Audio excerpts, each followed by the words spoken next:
주님의 이름으로 환영합니다. 오늘은 청년부 야유회가 있는 날이라서 다행히 비가 올 줄 알았는데 날씨도 좋고 오늘 예배 후에 의미 있고 즐거운 시간을 가질 것 같습니다. 오늘 우리에게 주는 하나님의 말씀은 고린도후서 4장 7절에서 10절까지인데요. 교독하겠습니다. 제가 먼저 7절을 읽겠습니다. 우리가 이 보배를 질그릇에 가졌으니 이는 심히 큰 능력은 하나님께 있고 우리에게 있지 아니함을 알게 하려 함이라. 우리가 사방으로 둘러싸면 당하여도 쌓이지 아니하며 답답한 일을 당하여도 낙심하지 아니하며 박해를 받아도 버림받지 아니하며 거꾸러뜨림을 당하여도 망하지 아니하고 우리가 항상 예수의 죽음을 몸에 짊어짐은 예수의 생명이 또한 우리 몸에 나타나게 하라 함이라. 아멘. 오늘 설교의 제목은 아프니까 희망한다입니다. 여러분 김남도 교수, 서울대 교수를 아시나요? 아프니까 청춘이다라는 책을 쓴 분이죠. 그 책이 출간된 지 10년이 넘었더라고요. 2010년에 출간됐으니까 벌써 11년 됐네요. 그분이 그 책에서 이런 말을 했습니다. 돈보다 소중한 것, 그것은 바로 그대의 미래다. 유명한 모 인터넷 작가, 유모 작가가 이 책을 두고 무슨 아프니까 청춘이냐, 아프면 병든 거지, 뭐 이렇게 비판을 하기도 했고, 또 이 책 내용에 대한 비판도, 이 책을 비판하는 책도 이번 해에 출간이 됐습니다. 여유가 되시면 한번 읽어보시기 바랍니다. 돈보다 소중한 것, 그것은 바로 그대의 미래다. 이 문장을 포함한 더 큰 문장을 한번 살펴볼까요? 젊은 그대는 일의 가치를 당장의 수입으로 환산해 평가해서는 안 된다. 대신 그대를 어떤 사람으로 만들어줄 수 있는가를 기준으로 일의 가치를 매겨라. 돈보다 소중한 것, 그것은 바로 그대의 미래다. 이런 말씀을 김남도 교수님 하셨습니다. 저는 동의합니다. 제 생각에 청년 시절의 가장 큰 삶의 주제 중에 하나가 아마 돈이 아닐까 싶어요. 그런데 문제는 많은 경우에 돈과 신앙이 절충되기 어렵고 또 심한 경우에는 충돌하기도 한다는 거죠. 비록 오늘 설교의 주제와는 좀 아주 직접적인 연관이 없는 맥락이지만 여러분들이 청년으로서 내가 돈을 어떻게 해석하고 이해해야 하는지를 성경 외 외부적인 자료를 통해서도 고민해 보시면 좋을 것 같습니다. 저는 저 주황색 글씨 돈보다 소중한 것, 그것은 바로 그대의 미래다를 좀 유치해 볼 수 있지만 제 나름대로 변형을 했습니다. 돈보다 소중한 것, 그것은 바로 그대의 예수다. 예수. 여러분은 예수님을 어떻게 이해하시나요? 예수님 생각하면은 떠오르는 단어도 많을 테고 떠오르는 성경 구절도 많을 테고 떠오르는 이미지도 있을 텐데 여러분은 예수님 생각하면 어떤 이미지가 떠오르나요? 우리 승현 형제는 예수님 생각하면 딱 여러 가지 떠오르겠지만 그 중에 내 마음에 가장 다가온다. 뭐 그런 이미지나 색깔이나 말씀이나 단어가 있나요? 구원. 네. 예수란 이름이 하나님은 구원하신다라는 뜻이죠. 그러니까 승현 형제가 말한 예수, 구원은 신학적으로 볼 때 굉장히 건강하고 적합한 표현입니다. 구원. 저는 예수님 생각하면은 십자가에 못 박힌 그 이미지가 떠오릅니다. 잘 모르겠습니다. 예전에는 그런 이미지를 생각하지 않았는데 교역자가 된 다음부터 아니면 좀 넓게 보면은 신학을 전공하면서부터 그 십자가의 의미가 제 마음에 깊이 다가왔거든요. 여러분 모두 예수님을 생각할 때 떠오르는 그 무엇이 있을 텐데 그것을 한번 붙잡고 고민해 보시면 좋을 것 같습니다. 저는 오늘 바울 사도가 말한 예수 그리스도를 여러분과 함께 나누고자 합니다. 오늘 말씀을 공동번역 성경으로 제가 읽겠습니다. 참고로 지난번에 말씀드렸듯이 공동번역 성경은 개신교와 천주교가 손을 잡고 1977년에 출간한 성경이죠. 그래서 좀 말이 단어가 다릅니다. 하나님 대신에 하느님이라겠죠. 국어법에 맞게. 하느님께서는 질그릇 같은 우리 속에 이 보화를 담아주셨습니다. 이것은 그 엄청난 능력이 우리에게서 나오는 것이 아니라 하느님께로부터 나온다는 것을 보여주시려는 것입니다. 유명한 구절이죠. 여기서 두 가지 단어가 중요하네요. 질그릇, 그 다음에 보화 혹은 보물.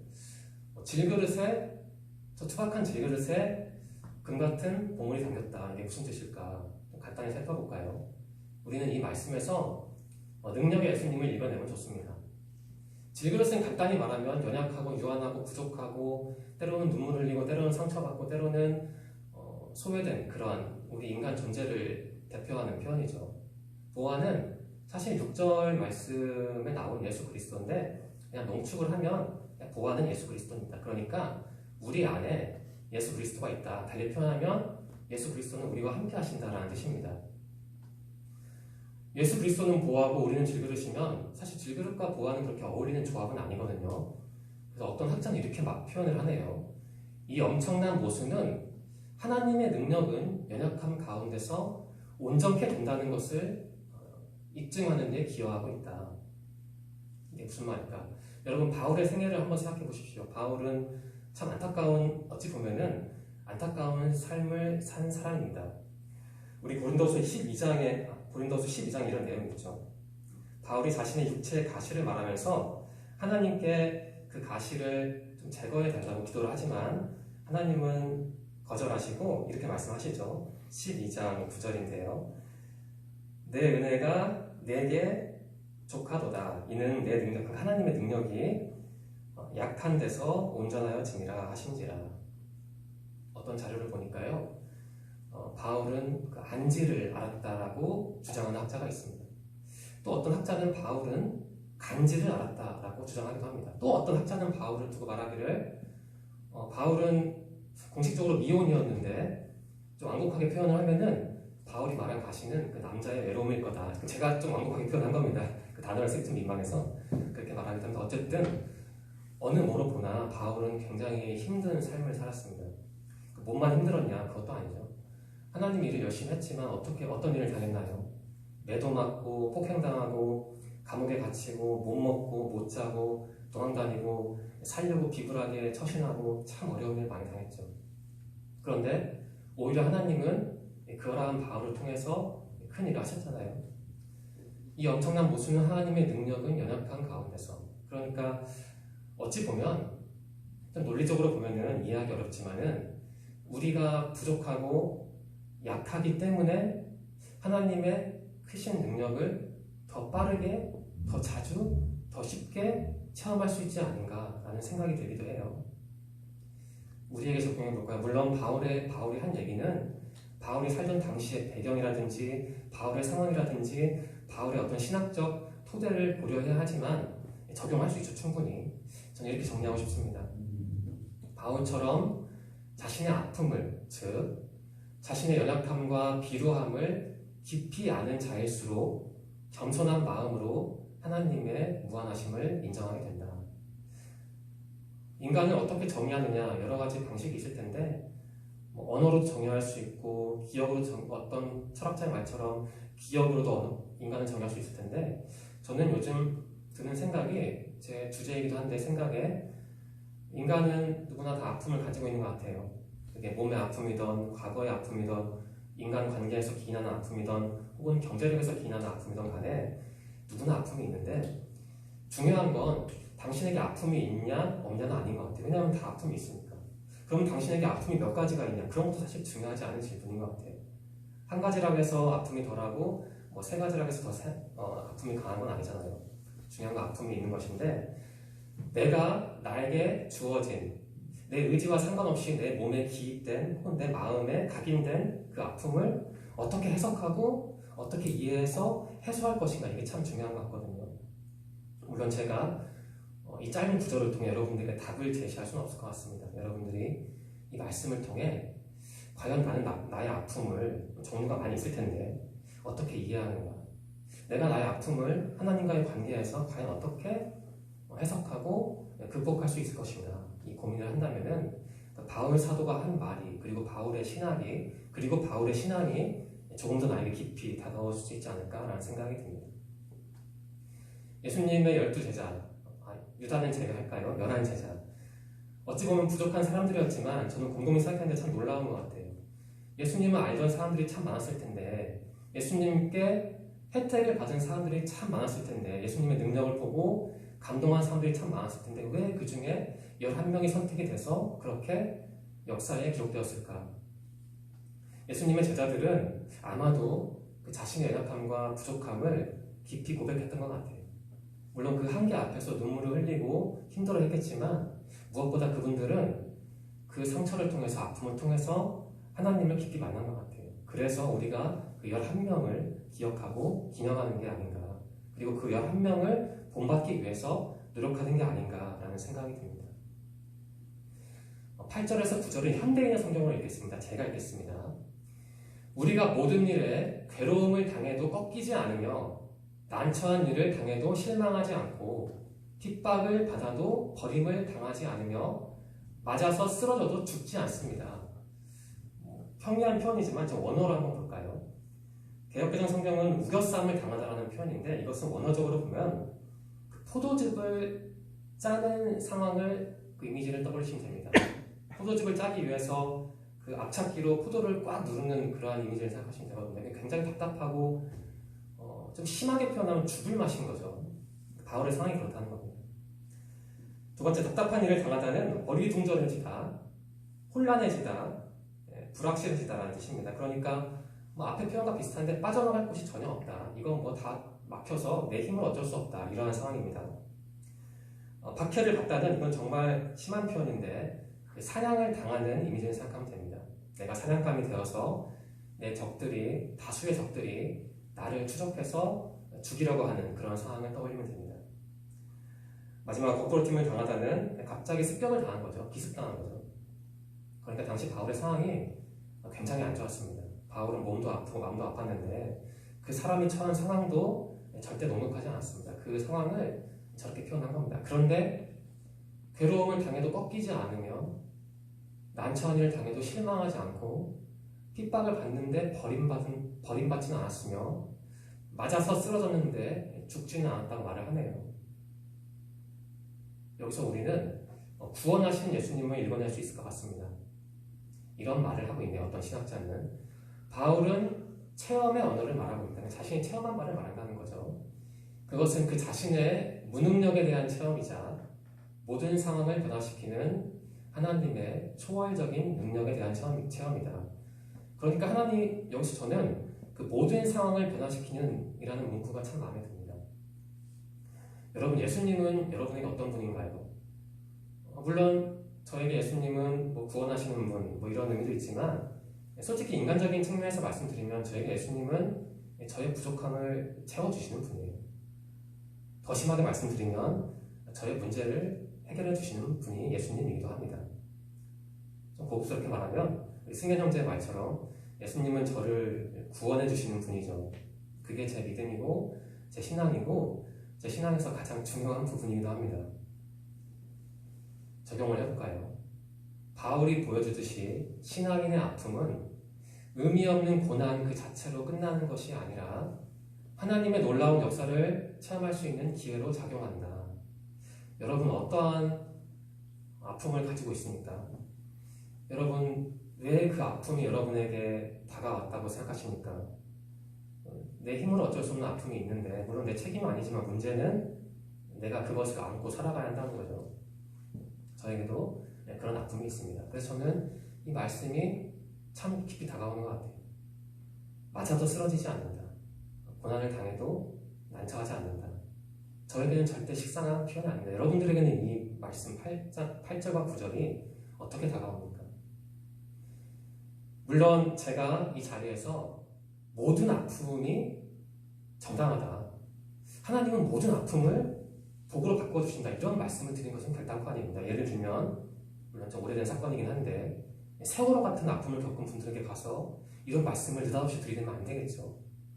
물론 저는 예외적인 상황을 제외하고 그런 극단적인 비극적인 상황은 그냥 비극으로 묻어두고 그 외의 것들, 아마 웬만한 것들은, 우리의 아픔은 우리가 진정한 그리스도인이라면, 그리고 진정한 제자가 되기 위해서 발버둥친다면 바울이 말한 것처럼 극복할 수 있다는 게 제 신앙이기도 합니다.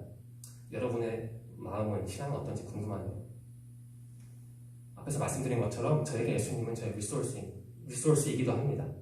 제가 뭔가 부족할 때 예수님이 채워주셨고 지금도 채워주시고 그리고 앞으로도 채워주실 것을 믿기 때문입니다. 여러분들도 바울의 고백처럼 예수님을 나의 어떤 리소스로 고백해서 자신의 부족함이 있다면 그 문제를 놓고 기도해서 구원받는 경험을 하시기를 바랍니다. 4장 10절 말씀을 세 번역으로 읽겠습니다. 우리는 언제나 예수의 죽임 당하심을 우리 몸에 짊어지고 다닙니다. 그것은 예수의 생명도 또한 우리 몸에 나타나게 하기 위함입니다. 예수의 죽음, 예수의 생명이 나오네요. 죽음은 간단하죠. 그냥 고난, 예수님이 당한 고난, 십자가의 고난, 그리고 십자가로 인해 죽은 그 모습, 그게 바로 예수님의 죽음 고난이죠. 예수님의 생명은 무엇이냐? 좁게 보면 앞에서 말씀드린 8절과 9절이죠.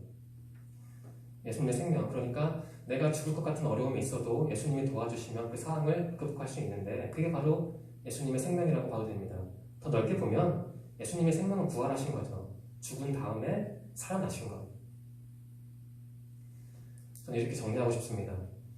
신앙이 자신의 아픔에 굴복하지 않는다는 것은 예수의 생명이 초월하시고 주권적이신 하나님의 능력을 통해 그 안에 나타난다는 증거다. 물론 좀 어떻게 보면은 기분 나쁜 표현일 수도 있습니다. 그렇다면 내가 내 아픔에 굴복하면, 내가 받은 상처 때문에 내가 아파하면 나는 그러면 예수님과 함께하는 사람이 아닌가? 그럼 내 안에는 예수님의 생명이 없나? 이렇게까지 논리적으로 비약할 필요는 없을 것 같고요. 우리의 아픔을 우리가 어떻게 처리해야 하는지, 어떻게 해석해야 하는지, 그리고 우리가 우리 아픔을 통해 예수 그리스도를 꼭 만나야 한다. 이 정도로 해석을 해도 무방할 것 같습니다. 저는 오늘 말씀 깊이 묵상하면서 예수, 십자가, 생명, 그리고 바울 이 네 가지 단어가 제 머릿속에 떠올랐습니다. 오늘 하나님이 우리에게 주신 본문 안에는 저 네 가지 요소가 조화롭게 섞여 있는 것 같아요. 그렇다면 이 본문 말씀을 어떻게 정리하면 좋을까 고민하다가 저는 좀 외부적인 도움을 받았습니다. 서울대 출신 어떤 내과 전문의의 도움을 받았습니다. 여러분 정상훈이라는 그 내과 전문의를 아시나요? 아마 잘 모르실 것 같은데 이분이 이번에 쓴 책이 있습니다. 어느 날 죽음이 나에게 다가왔다. 잠깐 말씀을 드리고 싶습니다. 왜냐하면 이분의 삶이 바울의 삶을 연상시키는 것 같아요. 제 생각에는. 이분은 50세이고요. 50세, 51세이고요. 그 우울증을 깊이 앓았다고 합니다. 그래서 그 우울증을 극복하기 위해서 한 가지 일을 했습니다. 그게 뭐냐면 국경 없는 의사회에 지원을 해서 해외에 나가서 의료 활동을 했습니다. 처음에 간 곳이 아르메니아. 아르메니아에서는 결핵 환자를 치료하기 위해 봉사했고요. 그 다음에는 레바논에 가서는 난민을 위해 봉사했고요. 그 다음에는 시에라리온, 아프리카 서부에 있는 나라죠. 2015년에 가서 그 에볼라 환자를 위해 봉사했습니다. 그리고 한국에 돌아와서 최근에는 그 쪽방촌에서 코로나19 환자가 아니죠. 코로나19 선별 진료소에서 일을 했습니다. 이분은 저는 좀 이해하기 어려운데 어머니와 사이가 좀 안 좋았다고 해요. 어머니와 그 책을 보니까 어머니와 굉장히 진한 상처를 서로 주고받았더라고요. 그래서 이분은 참 많은 아픔을 가지고 있었는데 그 아픔을, 그 우울증이라는 아픔을 자신보다 더 심한 아픔을 가진 그 환자들을 보면서 결핵 환자, 난민, 그리고 에볼라 환자를 치료하면서 그 아픔을 어느 정도, 전부 다는 아니겠죠. 어느 정도 극복한 것 같아요. 그래서 저는 이분의 책을 읽으면서 바울의 그 삶을 이분의 도움을 통해 나름대로 표현할 수 있겠다라는 희망을 보았습니다. 이 책의 추천사에 이런 표현이 있더라고요. 저 오준호라는 분이 이 정상훈 내과 전문의의 삶을 보면서 이렇게 정리한 겁니다. 아픔과 아픔이 만나면 두 배의 아픔이 아니라 거기서 희망이 시작된다. 저는 이 부분을 보고 참 맞는 말이다. 아픔과 아픔이 만나면 거기에 희망이 있다. 아픔과 아픔이 만나면 아픔이 증폭되는 게 아니라 분명히 희망이 있다. 저는 그것을 깊이 느꼈습니다. 저는 이렇게 정리했습니다. 사도 바울은 예수의 아픔을 통해서 자신의 아픔을 희망으로 바꾼 사람 같아요. 물론 사도 바울 자신도 깊은 아픔과 상처 속에 살았지만 자기보다 더 심한 아픔과 상처를 받은 예수를 해석하고 받아들이고 예수와 동행함으로써 자신의 아픔을 희망으로 바꾼 것이죠. 희망이란 무엇이냐? 좀 막연한 표현인데 저는 길로 표현하고 싶습니다. 예수님이 나에게 보여주는 희망은 예수님이 여러분들에게 보여주는 희망은 여러분들이 가야 할 길로 표현될 것 같습니다. 이분이 한 말을 다시 좀 깊이 살펴볼까요? 이런 문장이 좀 많이 다가왔는데, 아르메니아, 레바논, 시에라리온, 엄마의 몸과 내 마음, 그렇게 아픔은 어디에나 있었다. 동시에 아픔은 저마다 다른 얼굴을 하고 있었다. 이제 나는 분노도 두려움도 없이 아픔을 마주하고 깊게 들여다보아야 한다. 아픔이 나에게 길을 보여주리라. 이 주황색 부분, 아픔이 나에게 길을 보여주리라는 문장이 오늘 설교의 말씀, 하나님이 우리에게 주시는 말씀과 참 일치하지 않나, 부합하지 않나라는 생각이 듭니다. 이런 말씀을 드리고 싶습니다. 아픔을 겪은 예수가 지금 아픔을 겪는 나에게 길을 보여주리라. 여러분들이 어떠한 아픔 속에서 살아가는지 잘은 모르겠지만 그 아픔 속에 완전히 잠식되거나 무너지지 말고 바울 사도의 고백을 통해서, 바울 사도의 행적을 통해서 그 아픔을 통해 예수님을 깊이 만나기를 소망합니다. 8절에서 9절 말씀 다시 읽겠습니다. 우리가 모든 일에 괴로움을 당해도 꺾이지 않으며 난처한 일을 당해도 실망하지 않고 핍박을 받아도 버림을 당하지 않으며 맞아서 쓰러져도 죽지 않습니다. 만일 우리가 예수님을 믿지 않는 사람이라면, 물론 믿는 사람과 믿지 않는 사람을 이분법적으로 구분하는 것은 아니고 믿지 않는 분을 믿는 사람 밑에 두겠다는 것도 아닙니다. 저는 일반적인 말씀을 드리는 건데요. 만일 내 안에 예수 그리스도가 없다면, 만일 제 안에 예수 그리스도가 없다면 저는 괴로운 일 당하면은 꺾일 것 같아요. 저는 난처한 일을 당하면은 실망할 것 같아요. 예수가 없으면. 그리고 저는 핍박을 받으면 그냥 버림받은 기분이 들 것 같고, 그리고 저는 맞아서 쓰러지면 죽을 것 같아요. 예수가 내 안에 없으면. 저는 예수님 때문에 버티고 견디기도 합니다. 여러분들은 예수님은 어떠한 분입니까? 여러분의 아픔을 두고 여러분은 예수님께 어떻게 기도하시고 그 아픔을 어떻게 바꾸고 또한 승화시키십니까? 아프니까 희망한다, 이러한 설교 제목으로 말씀을 드렸습니다. 저는 한 줄 나눔을 하고 싶은데요. 이러한 제 정리, 고백을 말씀드리는 이겁니다.